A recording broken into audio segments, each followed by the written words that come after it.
2024 లేదా 25లో డిగ్రీ లేదా బీటెక్ చదివారా? సాఫ్ట్‌వేర్ జాబ్ కోసం ఎదురు చూస్తున్నారా? అయితే కోడ్ జ్ఞాన్ 100 డేస్ కోర్సులో చేరండి, జాబ్ సాధించండి.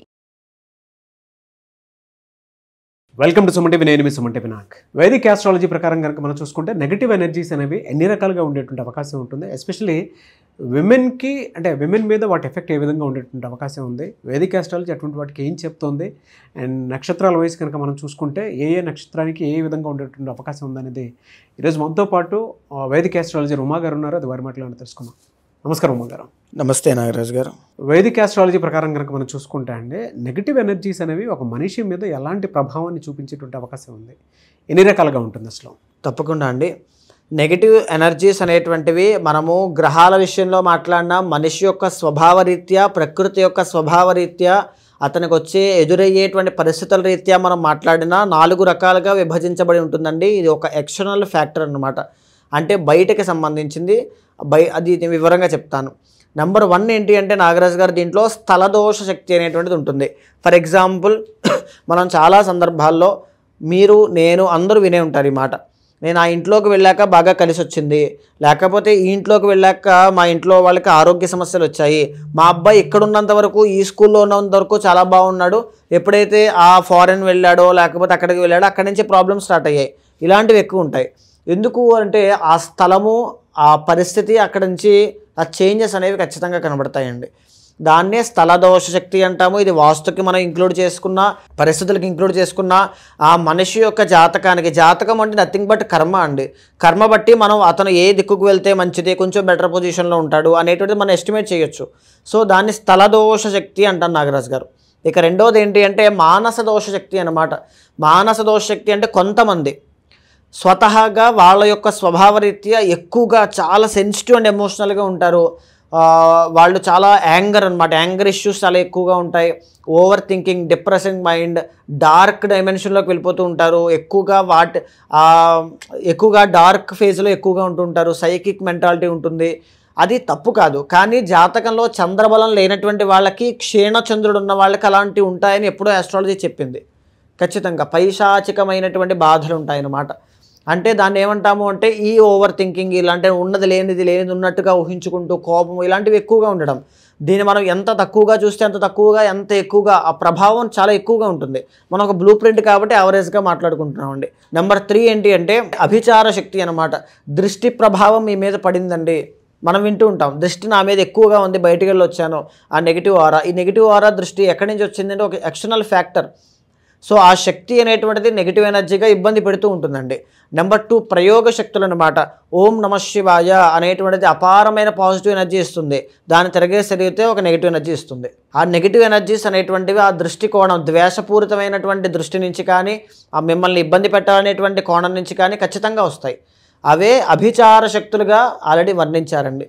అండ్ 4వది ఏంటి అంటే అసుర శక్తి. ఖచ్చితంగా దేవుడు ఎలా అయితే ఉంటారో అలాగే అబ్నార్మల్ యాక్టివిటీస్ జరిగి, పారానార్మల్ యాక్టివిటీస్ జరగడానికి కారణమైనటువంటి సమ్ ఎక్స్టర్నల్ ఫోర్సెస్ కూడా ఉంటాయి. సో దాన్నే మనం అసుర శక్తి అంటాము.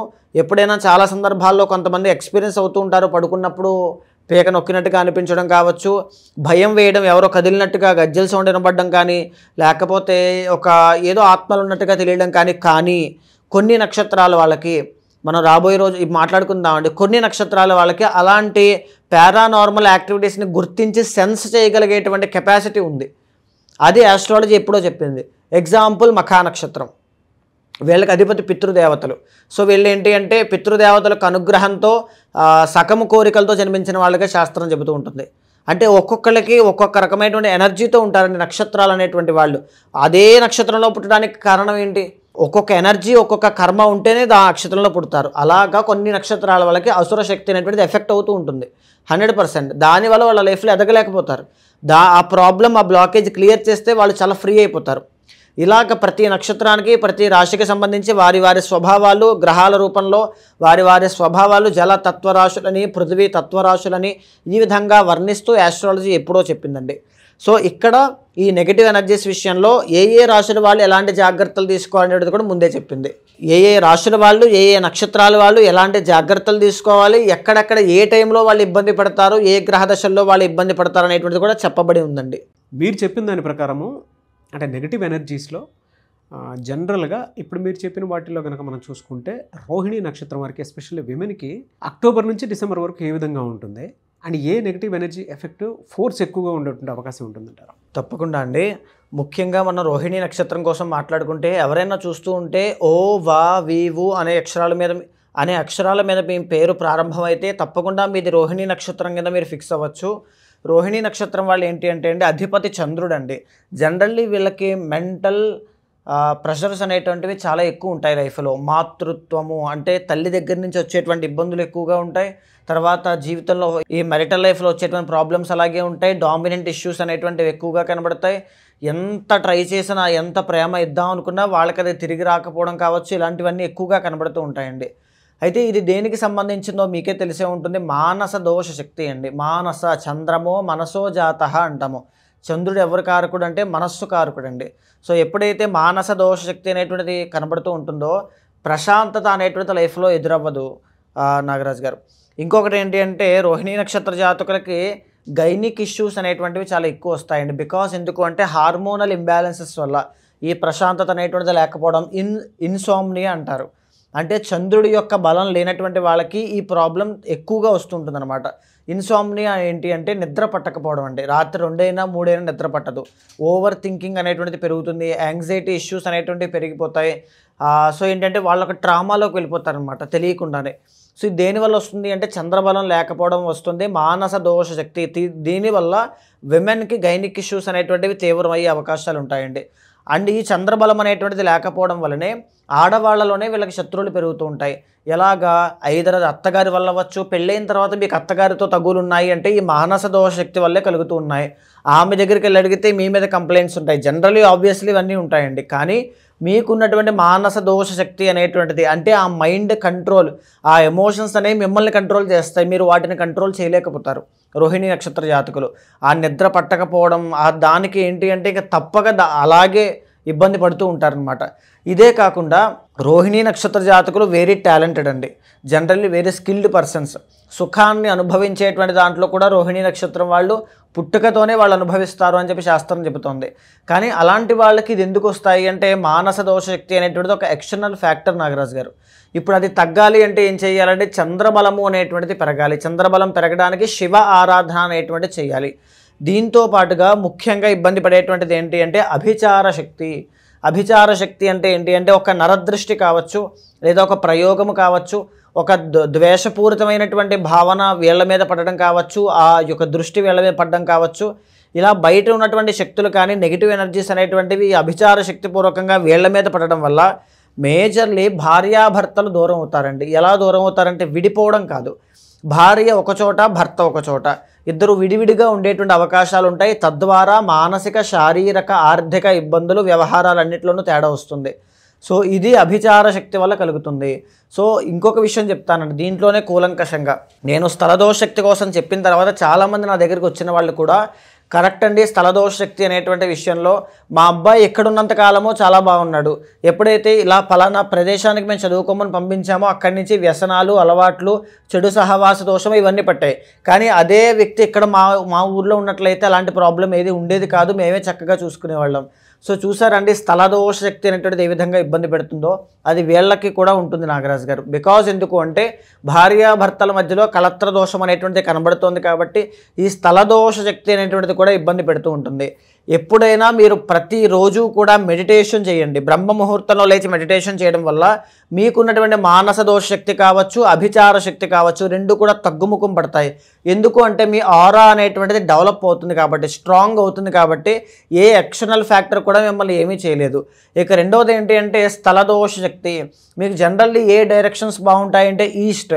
ఒకవేళ మీరు ఫారిన్ కంట్రీస్ వెళ్ళాలనుకున్న మిడిల్ ఈస్ట్ అంటే దుబాయ్ కావచ్చు, ఈస్టర్న్ కంట్రీస్ కావచ్చు, వీటికి సంబంధించిన వాటిలో మీరు వెళ్ళగలిగితే అక్కడ మీకు చాలా బాగుంటుంది.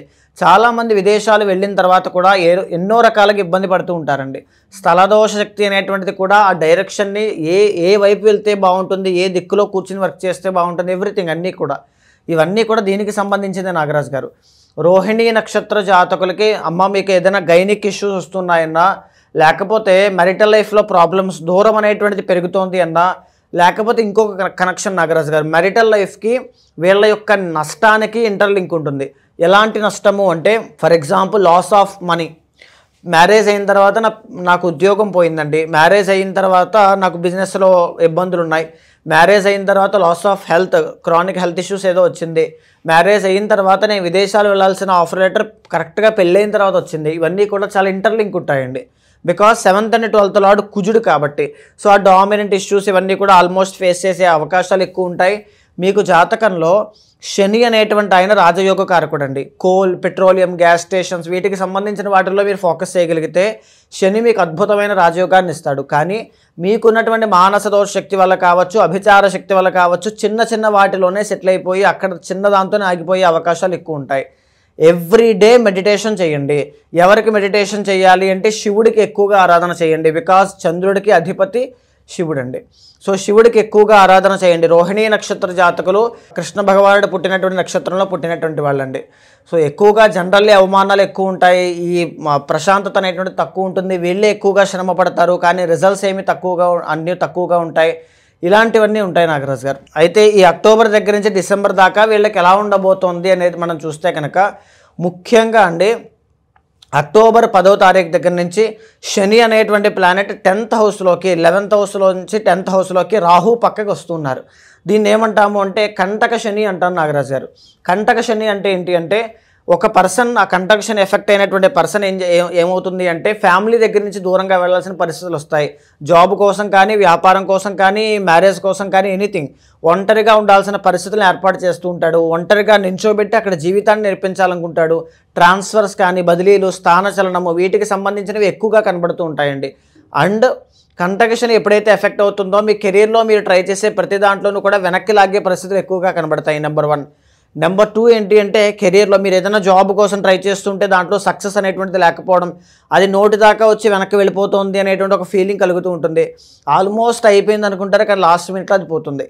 సో ఎందుకంటే 10th హౌస్లో శని కాబట్టి. దీనికి తోడు అక్టోబర్ 1st వీక్లో గురుడు కూడా 3rd హౌస్లోకి ఎంటర్ అవుతున్నారండి. అంటే వృషభ రాశికి 3వ స్థానం అయినటువంటి కర్కాటక రాశిలోకి ఎంటర్ అవ్వడం వల్ల గురుబలం తగ్గుతోంది.